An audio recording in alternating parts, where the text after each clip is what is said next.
So, hello everybody. I'm hoping that a few of you are joining as we start this webinar.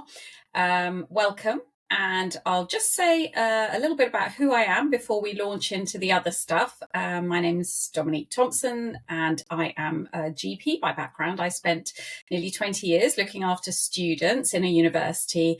But for the last few years, I've spent time writing books for students, the Student Wellbeing series, which is published by Trigger, and also a book for parents, How to Grow a Grown Up, and also giving talks and doing consultancy. So some of you may have come across me before, but basically I like to work in the field of student mental health and young people's mental health to try and improve things wherever we can, work together on that. In a moment, I'll introduce my lovely guest, but just to say a little bit more about Trigger Hub before we get started on the webinar. I like to think of Trigger Hub, the website and the place, as a gateway to amazing books, all focused on mental health and well-being, and essentially bibliotherapy, which is just one of many ways to look after your mental health. I think of Trigger Hub, I suppose, as a community of hope and a way that we can all help each other, those who have had lived experience, those who are experts in the field, coming together to help recovery and support. So dive in and look at the website triggerhub.org if you have time. That'd be great. So today we're going to be talking about understanding and preventing suicide in students. It is a tricky topic. So just to say that if you are feeling that it is difficult, you need to take a break, that's completely fine. That's completely understandable. And we are okay with that. And just to say about the tech bits, which I'm never very good at, but we recommend that you use Speak of You if you can do that. You're all muted, so that will just stay the way it is. But if you want to ask questions, and we really hope you're going to ask us questions, please put them in the chat and we will have a look at those and answer those as we go along or at the end, whatever feels best. But please do ask us questions. We love that. Any answers to questions that we don't address directly in the webinar, we'll try and address afterwards, so we can send you the answers afterwards. So don't worry if we don't get round to your specific question.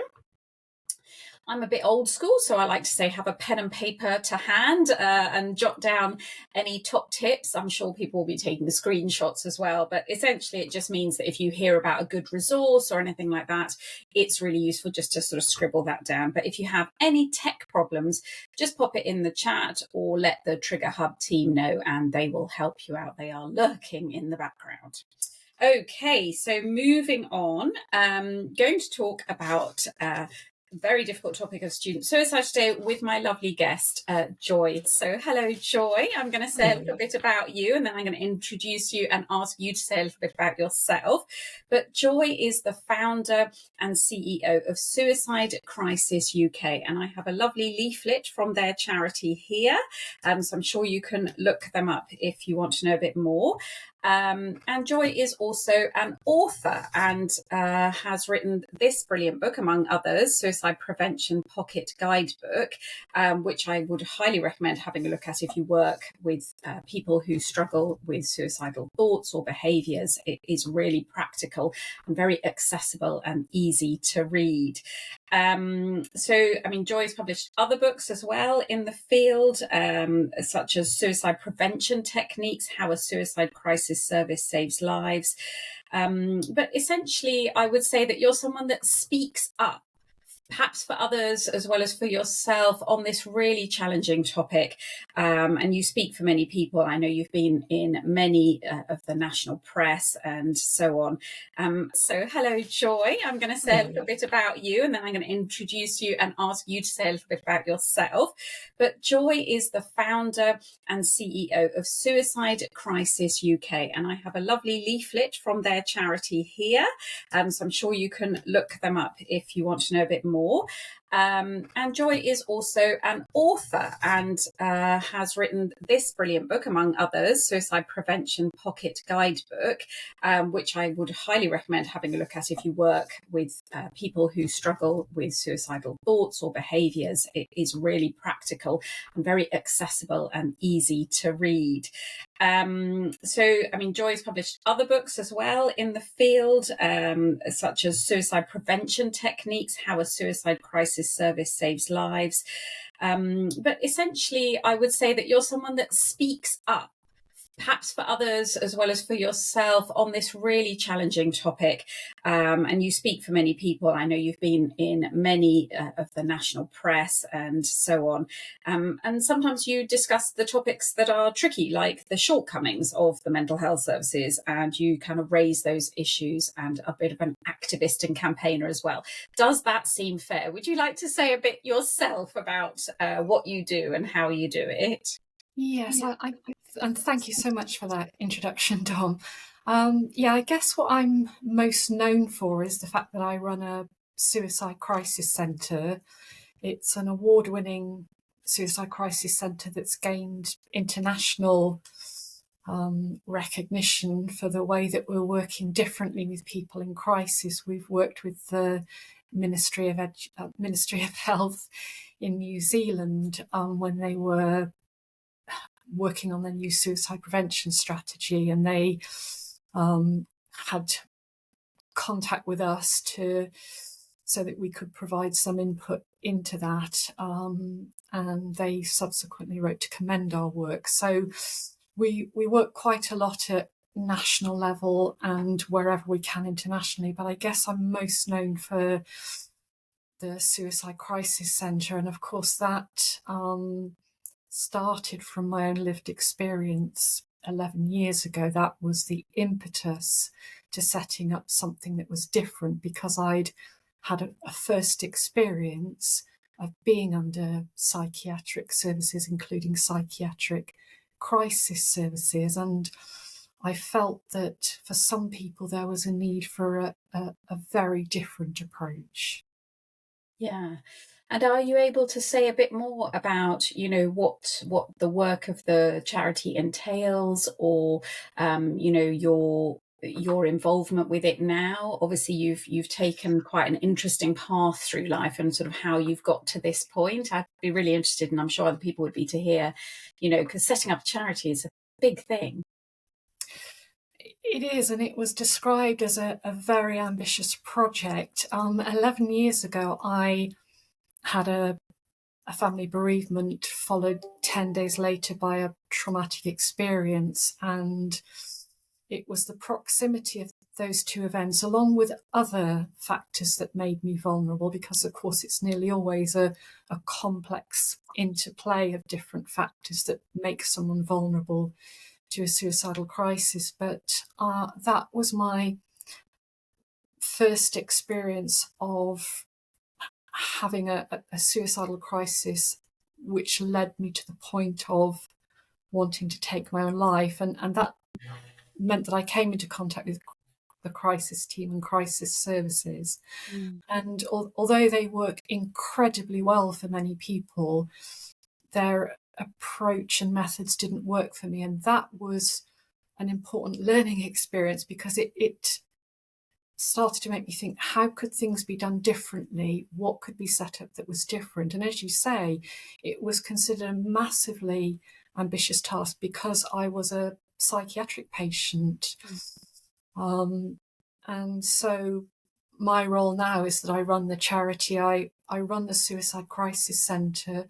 We also provide training to NHS Trust now in the methods and approach that we use, and also to the British Transport Police for their officers in England and Wales. And so we're involved in lots of different aspects of suicide prevention. We've also undertaken research into deaths by suicide, which included attending inquests over a 6-month period to gain learning from that. So we are involved in many aspects of suicide prevention, but it was very much lived experience that was the was the starting point, and it pervades everything that we do, and that includes the methods that we use. Yes. So it's at the heart of what we do. Yes, and I'm hoping that as we go through and chat today, we're going to hear a little bit about what's different about your service and how you approach things. I think of these webinars that Trigger organise, which I do think are brilliant. They're free resources for people. But the great thing is they provide an opportunity for some new perspectives, new insights, listening to other people's experience, perhaps from outside of maybe higher education, which is the area I work a lot in. But of course, you can apply principles across different types of organisations. So I'm really hoping that we'll cover some of that today. I'm just going to say a bit about the context, because I don't know who's on the call, but not everybody may be as immersed in the world of universities as some of us are. And there's been a big shift in the last few years. We are talking about this really important topic of preventing student suicide much more. There's a national focus on it. There have been several bits of national guidance, mainly from Universities UK. But we also have a new task force, a government task force, the Higher Education Mental Health Implementation Task Force. I'm a member of that, which has been created by the government to tackle some of these big topics in student mental health. And one of their focuses is on reducing the risk of student suicide. So there's a lot going on, a big focus, quite a lot of media interest in it, but I think also an expectation from students, their families, their carers, that universities will be clued up about this and taking very active steps to reduce risk. So, I think that's a positive. And obviously, there isn't a kind of one-size-fits-all approach to how that should be done. But hopefully what we're going to talk about today will just throw in some new ideas, new insights, new viewpoints, and as well as covering, what are the key things that we need to be aware of when we're working in this field. I'll also, just as we go along, I may be able to share some of the learnings that I've picked up, as I also have a role working with universities who need an external advisor when they have had a suspected or confirmed student suicide. So I get called in and I do a full review. And there are key themes that come up again and again, and we may touch on some of those today as well. So I'll sort of weave that in if it feels relevant. But let's start, Joy. So with your service and in the charity, do you see many university or college students? Yes, we see students from our local university, but also students whose home is in our region, but who go to universities all over the country and beyond. And so, yes, we're certainly seeing students coming to our crisis centre. And do you think you and your staff have noticed any, are there particular themes that come up that are causing distress, or anything that, that when you hear about it, you think, oh yeah, this really seems to be part of students' lives these days? I guess we're particularly interested in the number of autistic students who are coming to our service, and I think that there can be particular challenges for autistic students at university. Yeah. So I think in terms of wider themes, and there are many factors, I think that certainly the pandemic and then the cost of living crisis on top of that, it's having a huge impact on not just students but on everybody, because of the psychological experiences that they've been through during the pandemic, and now being hit by the cost of living crisis, and the struggle to have enough money to be able to feed themselves and to afford rent. And so these are not sole factors, but when you're looking at factors that make someone more vulnerable, all of these are additional factors that are making life much, much harder for people. But I guess the fundamental factors that we see that are having the biggest impact tend to be the particular challenges that autistic students face, the challenges that students face who've been through traumatic events, and many of the autistic students have also been through trauma, so they have often experienced both. Other factors include relationship breakdowns, particularly for our male students, because they are less likely to seek the support of their friends at those times, whereas female students, as a generalisation, are more likely to be able to seek support from their friends at university and from professionals. But male students tend to be quite isolated with their suicidal thoughts, which of course creates additional risks. And not only are they not telling their friends, but they're not telling anyone else at all apart from us. It's often the case that we're the first people that they've disclosed this to. Yeah.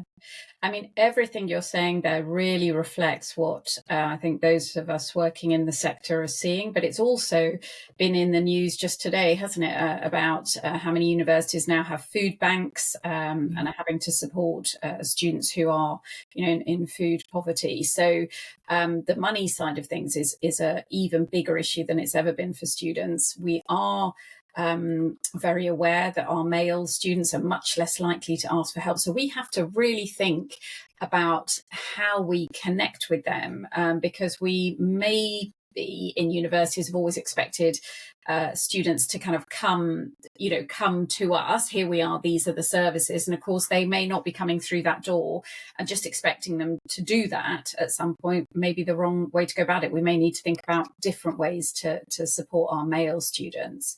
Yeah, one of the things that we notice about men accessing our service, just as you've highlighted there, that taking the first step to seeking help can be incredibly difficult.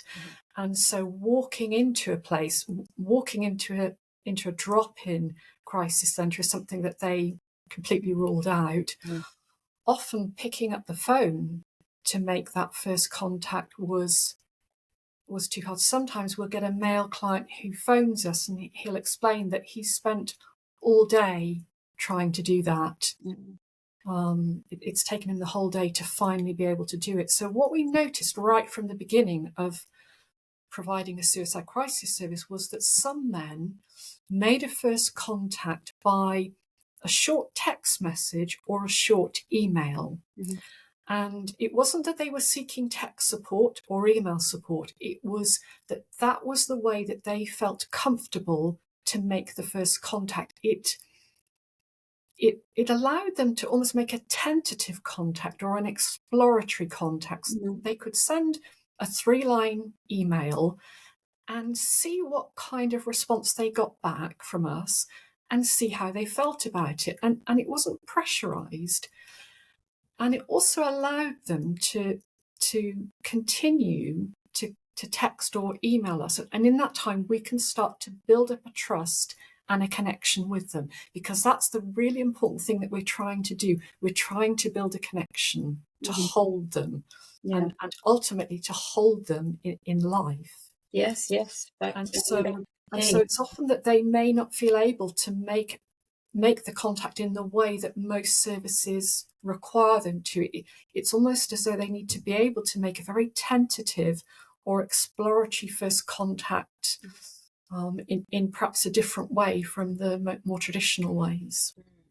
So that's really helpful, because most universities could look at, making sure that the initial point of contact could be a more light touch approach from the student, and many of them will have a sort of online form that needs to be completed or something like that to make it straightforward, so that they don't have to physically walk through a door if that's what's a barrier, a physical barrier as well as a emotional one. So no, that's really interesting, and you touched there on our autistic students. I mean, we are seeing many more neurodivergent people coming to university now, which is brilliant. But sometimes extra support is required. Again, just expecting everyone to fit into the previous systems may not be as realistic as it used to be. So perhaps, we know there are groups of students that are going to need additional support because they may be more at risk. And whether that's students who've been bereaved by suicide themselves or LGBTQ. And obviously there are specific challenges as well that are to do with their academic work and pressure. We've talked about money, but also things like loneliness and isolation. That has been so much worse since the pandemic. A whole generation have perhaps missed out on learning how to connect with others and have those conversations and meet new people at a crucial time in their sort of late teens. So I think universities are going to have their work cut out in terms of helping them to build those connections and build that community. So I think, those are definitely some of the groups that I would say we've got to be aware of, all those particular challenges. In terms of red flags, are there things that you and your team are particularly attuned to in terms of when someone comes in?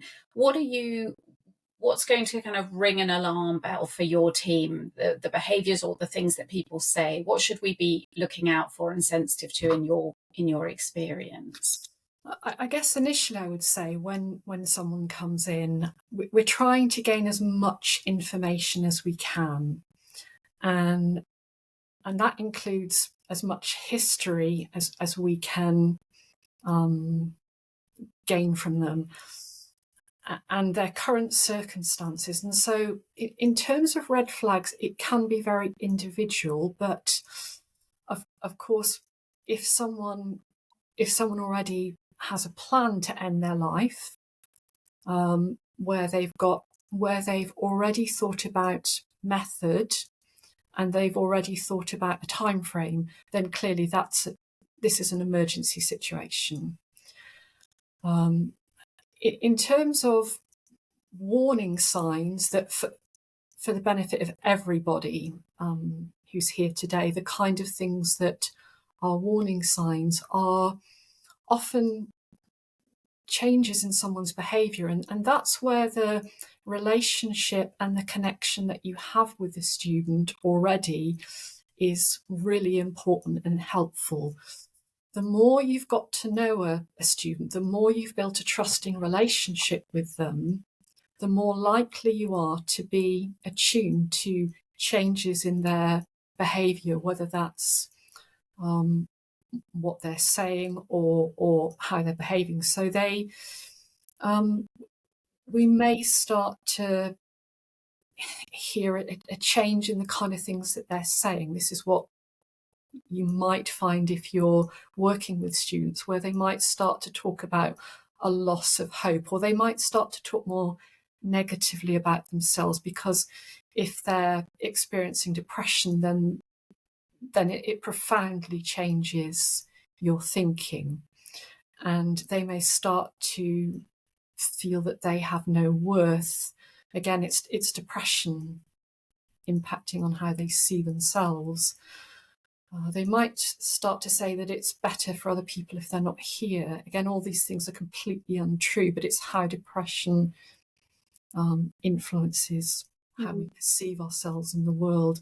They might start to talk in terms of experiencing unbearable pain, because so often the thoughts of suicide are about experiencing a kind of pain that feels unbearable at that time. They may also talk in terms of feeling trapped or not being able to get out of a situation, because being trapped or feeling trapped in a situation is a concerning sign. There may be changes in their behaviour. You may start to see that they become more depressed. They may start to withdraw. They may start to withdraw from their friends. They may stop being involved in the usual student activities that they've been involved in. They may seem to stop taking an interest in them. Other changes are that they might start to appear more agitated. You may hear that they've been involved in incidents which have involved reckless behaviour. They may become more angry, and anger is a real concern in terms of suicide risk. Because if someone is experiencing more episodes of anger, particularly when it reaches a point of rage, there's a loss of control at that point. So when you're really angry, you've lost control of how you're conducting yourself at that time. But it also means that you are less in control of your subsequent actions and at greater risk of harming yourself if you're already in a period of suicidal crisis. So anger can be a huge red flag. Certainly if we have a client who we know and we get a phone call and they're really angry and swearing, and that they never swear usually, it's quite common for someone in crisis to be swearing. And sometimes what happens with services is they say, if you don't stop swearing, I'm going to put the phone down on you. But actually, if you've got someone who's at risk, you need to stay with them in that anger and try to help reduce that anger. One of the ways of doing that is to validate what they're feeling, because what I nearly always find is I can understand why they're angry. It makes absolute sense in the context of what's happening. So allow them to ventilate that anger, unless it's abuse directed at you, which is, of course, is something different. But it's rarely that. It's usually descriptive swearing. I call it descriptive swearing, because there's a loss of control at that time. And it's a real worry. It's a real warning sign when that happens. And we must stay with them and try to help reduce that anger. Yes, I very much, when you were talking there, was sort of going back in my memory to some of the consultations I've had over the years as a GP with very distressed students. And I totally recognise when they describe feeling trapped is very much a concern.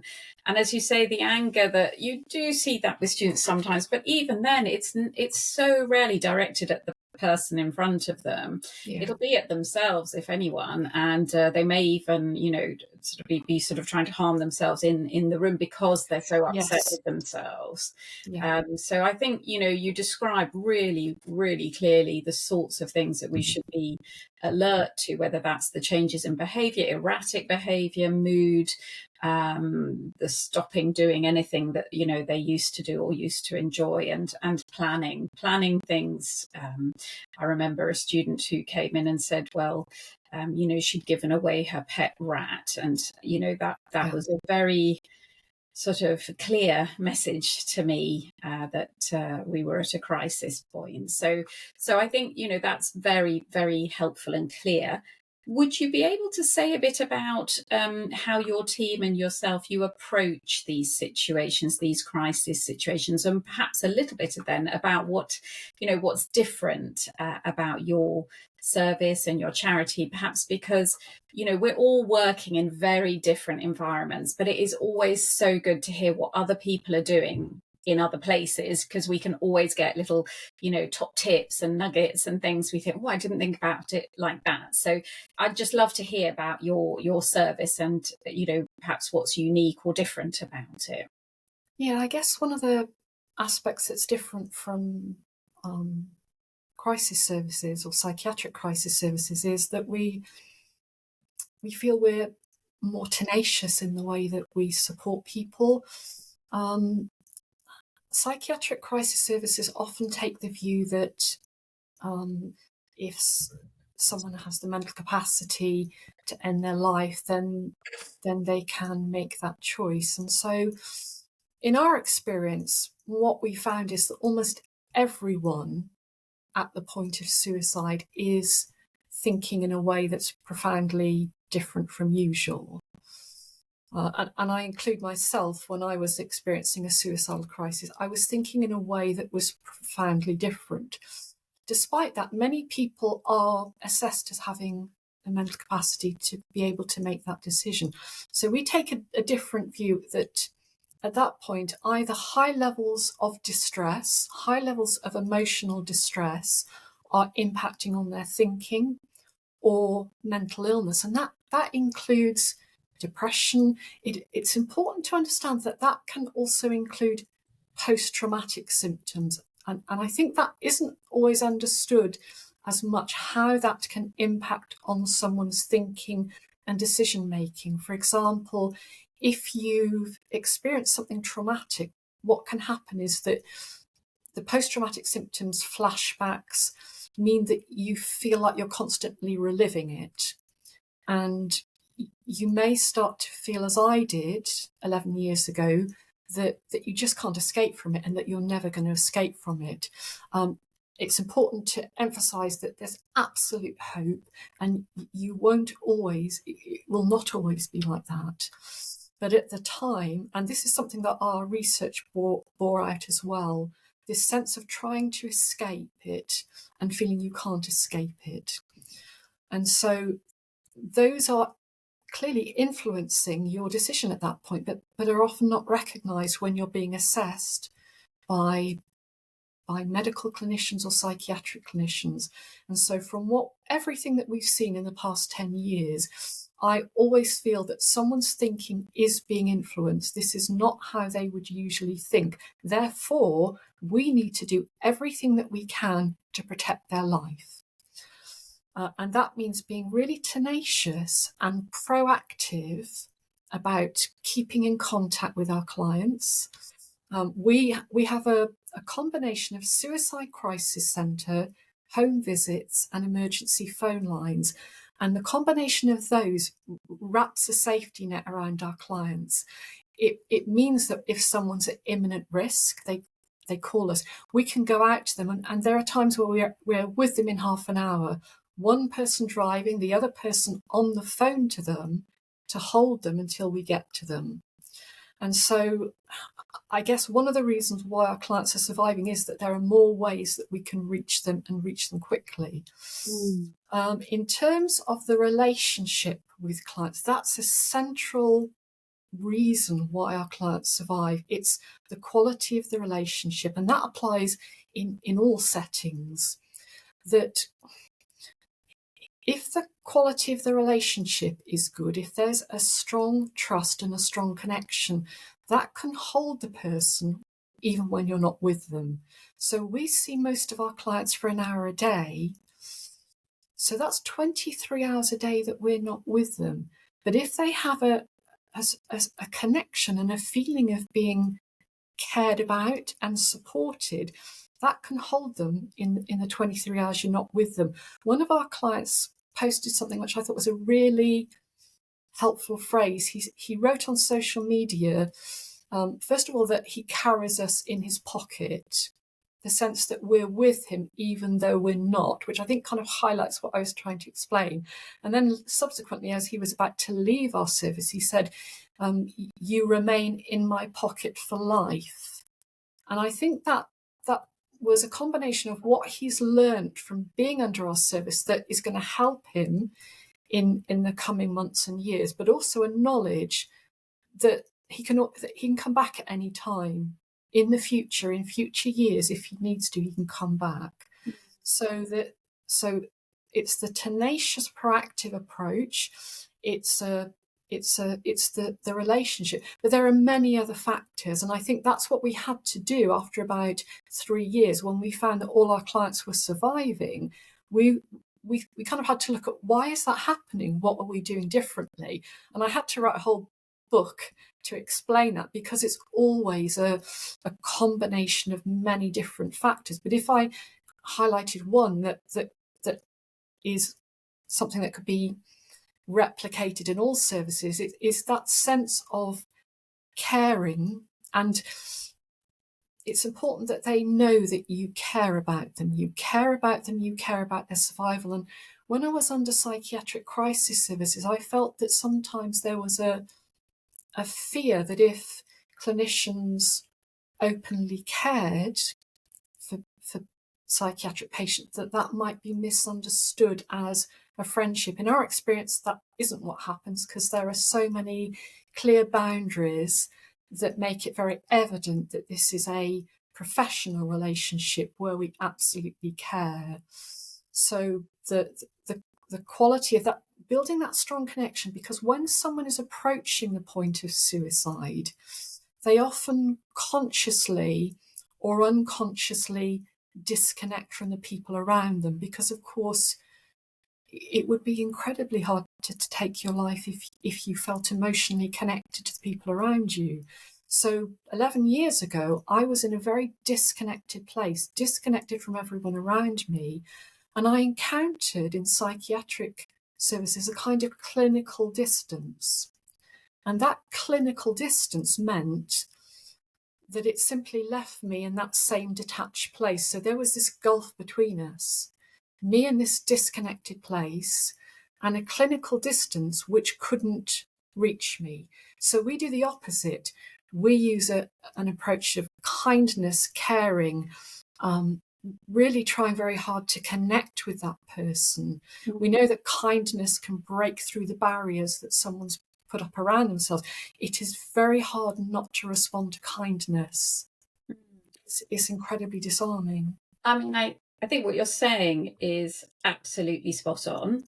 I would definitely say it is possible to be professional but caring and compassionate. I would hope that that is, what I've tried to do. I've certainly know my colleagues, who have been like that and have been, amazing GPs and nurses in primary care and so on. So I think there is sometimes a reason that certain professionals, healthcare professionals in particular, have that distance. And I think it's a self-protective mechanism, maybe something about trying to, look after their own mental health or avoid burnout. And I can see where it might come from. But from my experience, I think it's absolutely, for me, compassion is the key. It's what I talk about in all my talks.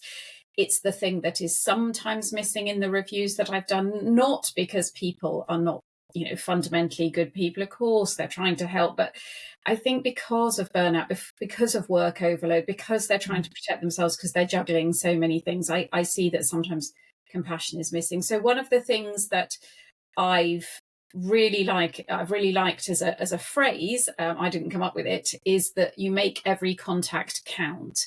Because if you think of it, as that contact right then is what matters, and you try and help the person in front of you right then, in whatever scenario they're in at that point, I think it becomes more manageable somehow than thinking about, their expectations are I'm going to spend hours with them and all of this. Actually, just, deal with the situation in front of you, make it count, make it positive, make it compassionate.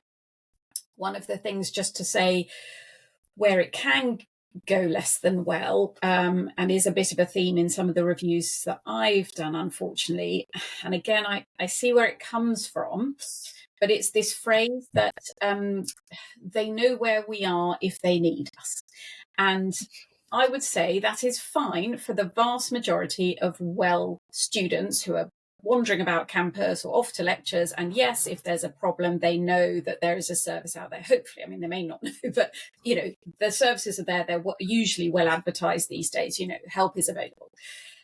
But to say that in a situation where someone is in crisis is, I feel, unrealistic.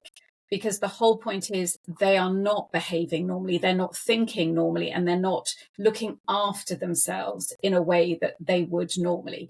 So I think we have to be very, very careful about that expression that they know where we are if they need us when people are in crisis. I think we have to do a little bit more, go the extra mile, check in with them proactively much more. And it sounds like that's what your team perhaps has, that ethos as well of checking in with them, making sure they're okay, staying on the phone while someone else goes to see them, and obviously this will happen in a slightly different environment in a charity than it will in a university setting, but the principles I think are similar. Yeah, and just another thing that I think can be helpful is, of course, when someone is profoundly depressed, as I mentioned earlier, they will often lose sight of any positive qualities that they possess. And so what we want to do is to remind them and highlight all the wonderful positive qualities and everything that makes them unique.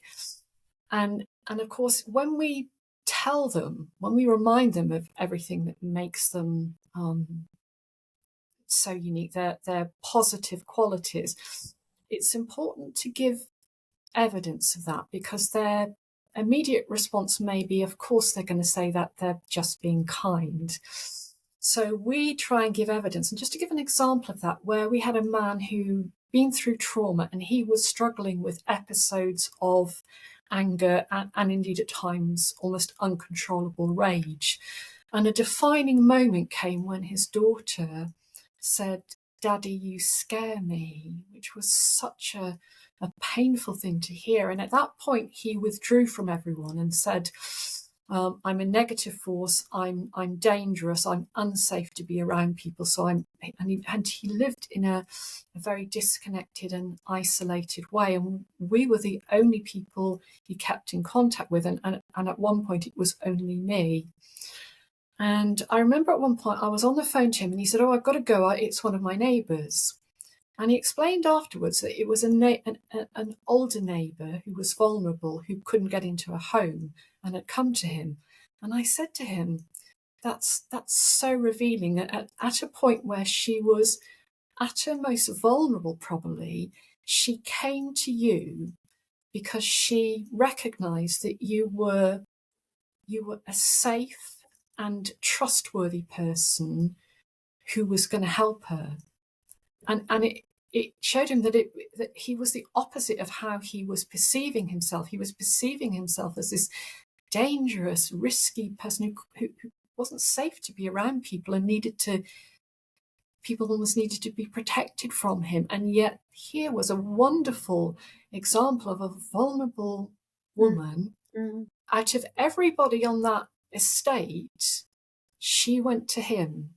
And I think that was a thing that he could hold on to, and of course other examples. But so when you're highlighting someone's positive quality, if you can provide some evidence, I think that's really helpful. But it is incredibly important to highlight someone's positive qualities when they are deeply depressed. Another thing that can be really helpful is trying to identify what has made life meaningful for someone in the past, because at a time where they may be in suicidal crisis, it may be that life has lost its meaning for them. Everything that used to matter seems to matter not at all anymore. And so often exploring what's made life meaningful for them in the past can be really helpful as well. Yes. Oh, I love these really practical things. I like that idea of sort of holding a mirror up to their most positive qualities that they themselves maybe have talked about, or things that are happening day to day that they won't have reflected on or thought of in that way. And it's really important that it's their innate personal qualities that's unrelated to anything they've achieved in life, because sometimes that's part of what's impacting the kind of pressures of having to succeed, and so they may have had many achievements.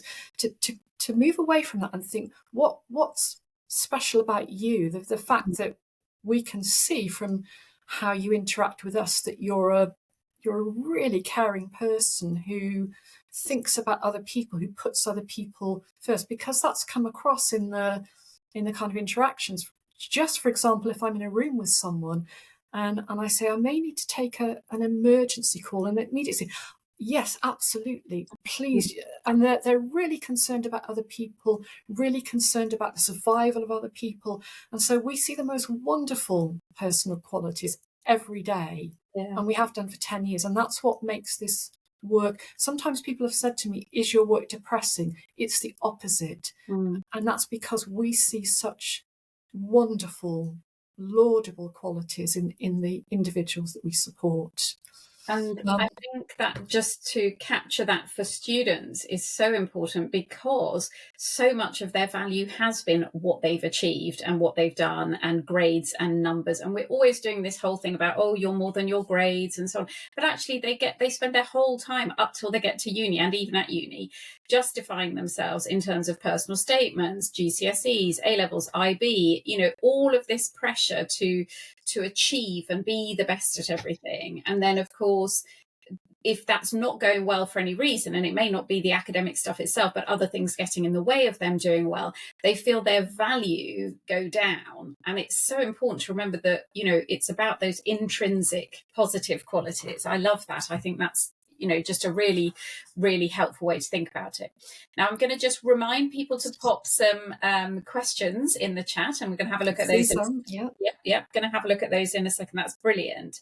So just thinking there, just sort of reflecting back over the whole conversation we've been having there about how we can do things a bit differently. I completely agree with you, and I get very frustrated by the whole do they have capacity conversation in the NHS. I don't think it's helpful in most of these cases. It's actually completely irrelevant, and actually we should be thinking about how we can compassionately help people to make positive steps, rather than whether they're able to make a decision for themselves or not. But so I do agree that's probably a distraction most of the time. So just reflecting back, we've talked about compassion, not capacity. We've talked about holding up that positive mirror to people. Are there any other things that you think, are common trip ups, things that we sometimes get wrong, even though we're all doing our best, of course, to help people? To just summarize that, and then I'm going to have a look at the questions in the chat as well. I can see a lovely question that's come up. Right? Okay.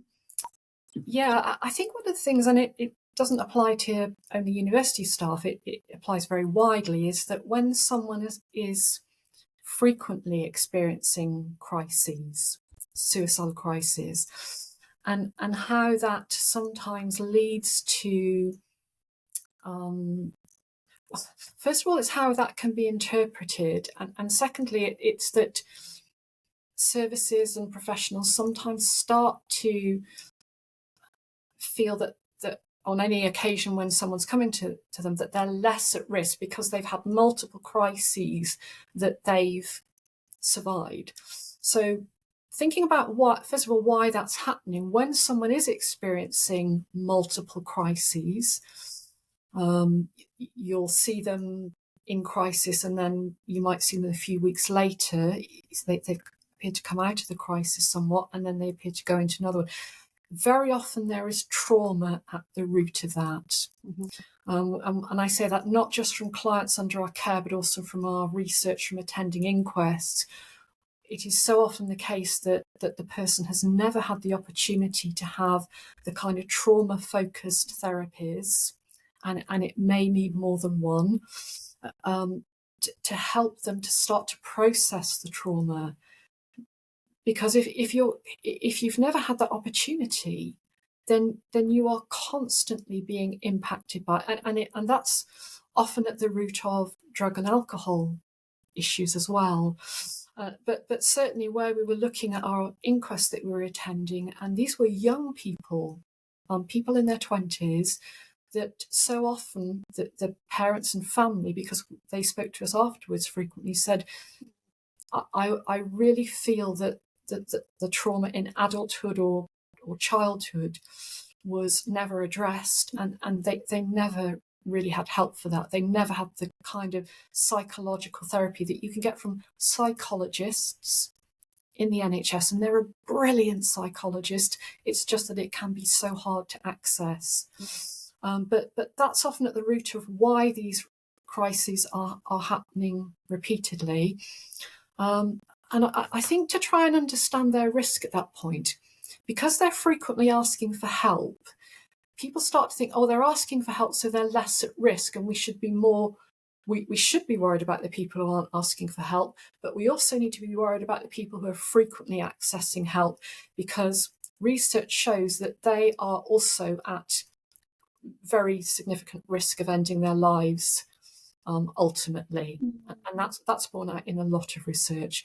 So every time someone comes to us in crisis, no matter how many times they've come before, and that backs up what you were saying, Dom, we need to that this may be the time where they are more at risk than they ever have been. So every time someone comes to us, we always assume that it's a real and immediate risk. And that's kind of a legal term in terms of inquests and responsibilities of organisations to intervene and protect someone's life. So we always assume that when someone comes to us expressing suicidal intent, that they're at risk that day, that we take that as a real and immediate risk. I think sometimes it's helpful to understand why someone can ask for help even though they really genuinely want to end their life. Psychiatrists often talk about someone being conflicted about ending their life, but that doesn't always emphasise there's a huge part of them that wants to end their life at that point, and a smaller part of them that is still holding on and trying to survive, even though they often can't identify or recognise that. So it's that small part of them that is still trying to survive. And it may only be about 5% of them that's trying to survive. If you think of it that way, 95% of them has this really strong intent to end their life. But there's this 5% that's still trying to survive. And we have to really hold on to that 5%. We need to do everything that we can to keep connected with them, to keep holding them to life at that point. So when someone is coming to you frequently, it often means that there is genuinely a huge part of them that wants to end their life, but a much smaller part that is trying to hold on, even if they can't really, they're struggling to recognise that. And sometimes it's helpful for them to understand in those terms, because what happens so often when someone is presenting frequently to A&E, it may not always be understood that every time they come, they are at risk. And there is real and genuine suicidal intent. Yeah.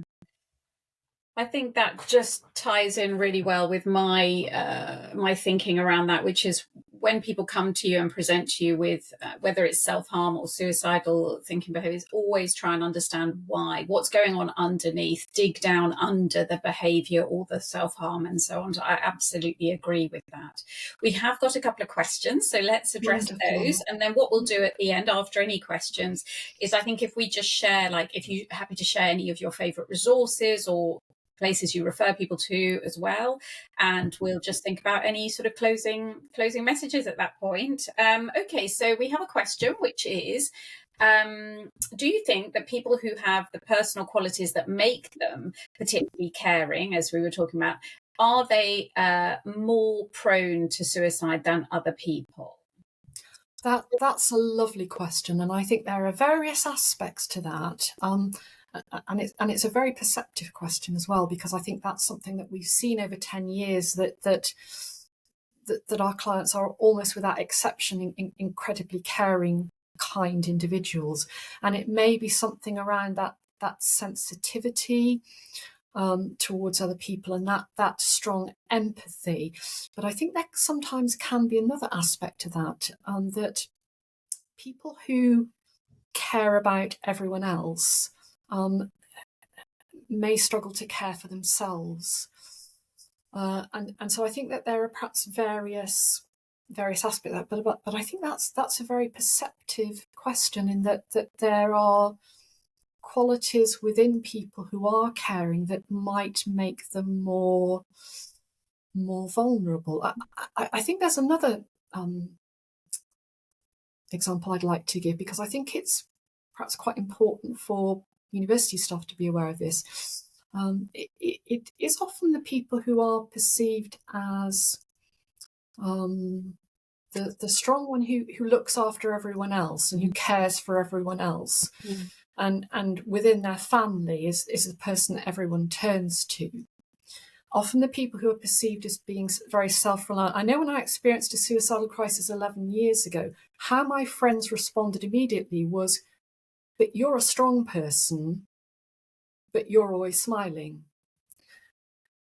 That was correct. I was someone who was incredibly self-reliant.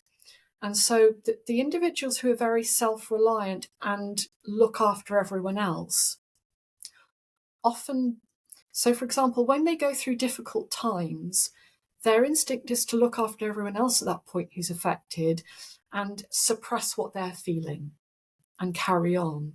And so individuals who are often described as the rock of the family, who are looked upon as very strong individuals and self-reliant, that self-reliance in itself can make you vulnerable because you may never have learned to ask for help. I know that applied to me. I wasn't someone who had learned to ask for help. I'd learned to cope on my own and just bury things and carry on for most of my life. And I think that's one of the reasons why I have ultimately had a suicidal crisis. But we see that so frequently in our clients. They are the people who everyone else turns to in the family, at work. They're there for everyone. And that they are often these really caring individuals. And so I think there's that aspect as well, that whenever difficult events, tragedies happen in the family, they just bury their own feelings, they bury their own suffering, and look after everyone else. And an example of that was a man in his middle years who came to us. His initial email was that my marriage has broken up after 20 years and I want to end my life.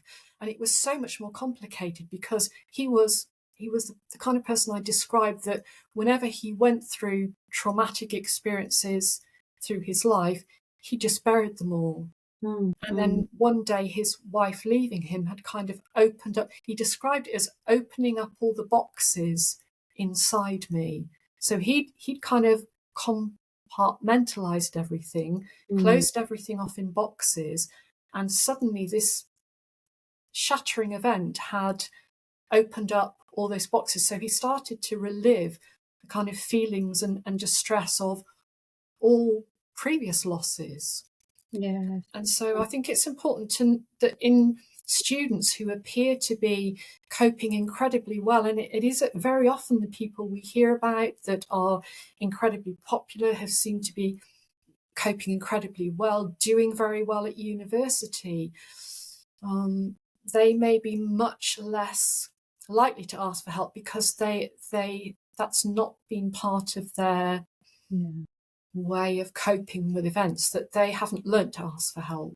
And so I think to try and reach the people who have never learnt to ask for help is one of the huge challenges. Yeah, no, those are really wise words. Thank you, Joy. And I think those people who really care also often feel very guilty when they can't help others or can't cope with everything themselves, and they feel that more painfully as well, and that may play into it. So I think you're quite right. And we've got a couple of questions. I'm just aware we've sort of got a few minutes left, so we've got a couple of questions, and they are both interestingly two questions about being a personal tutor. And obviously we know that in universities personal tutors are often the first place that students will go when they are concerned, because they're familiar with that person and they trust them.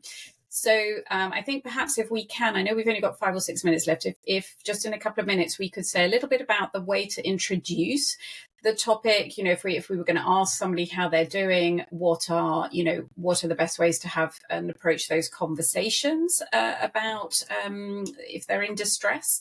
And the other thing to think about is our boundaries and how we make sure that our role, which may be as a personal tutor and therefore academic, how we weave in some of that pastoral support, but without feeling that we get pulled in too much. So where's the balance?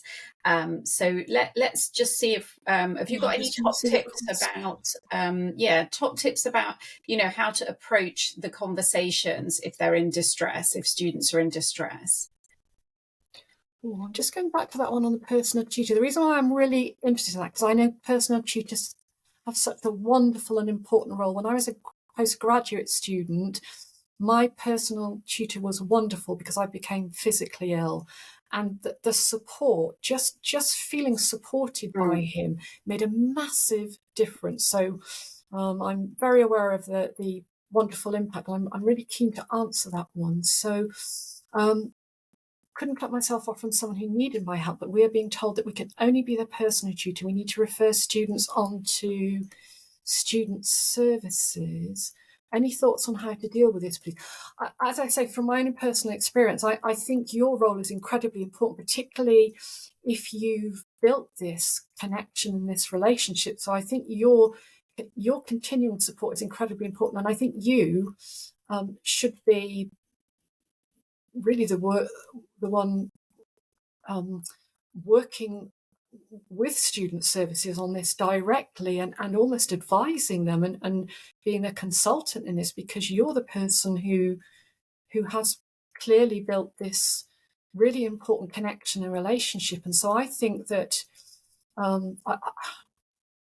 I think that is an important part. And I felt that when I was being supported, there were very clear boundaries, that I was very aware that his time was limited, and the very fact that I knew there was someone who was being supportive and caring and who I could go to if I needed to was important. So I'm a bit puzzled by that. I'm really happy to follow that up afterwards. So I will just come in on that one, though, because this is a topic that's a sort of a national discussion about the boundaries for personal tutors, because they are being expected to do so much in terms of the mental health support of students. So what I try to suggest when I do training talks for personal tutors and senior tutors and so on, is to think about being compassionate. I'm going to very briefly summarize. So always be compassionate, always listen to the students. They do need to feel that first person they approach is on their side,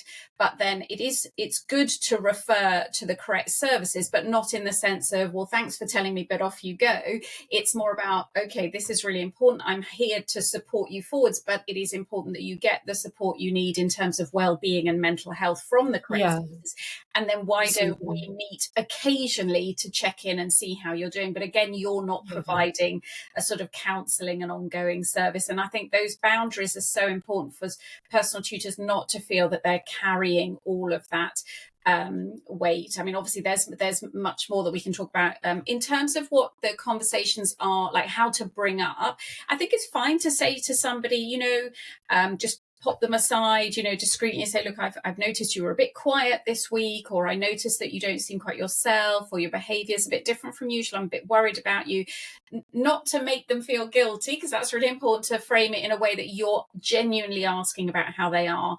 And then, to say you're there to listen, you're happy to meet at a different time, and just introduce it in a very gentle way to say you've noticed. And people often just feel valued and validated because they've been noticed, that they feel, someone cares about them. So I think, starting those conversations and giving them the space to tell you a little bit about how they're feeling is vital.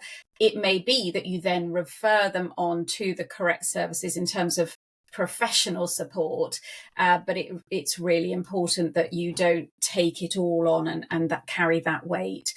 Could I just ask a question? Because I know that we're working with people in suicidal crisis all the time, but we have a huge amount of supervision and support. We're very fortunate that we have counselling supervisors who not just meet with us regularly, but are available at short notice for us. And we also have psychiatric advisors and advising psychologist, advising psychiatrist, and other clinicians. So we've got a whole team that is supporting and supervising us. And it almost feels like, that there's this, because I think when you're, the importance of not taking on too much yourself and being able to talk to someone else in a professional capacity to go over what you may have heard, because you may be hearing things that are incredibly traumatic, and that is going to have an impact on you.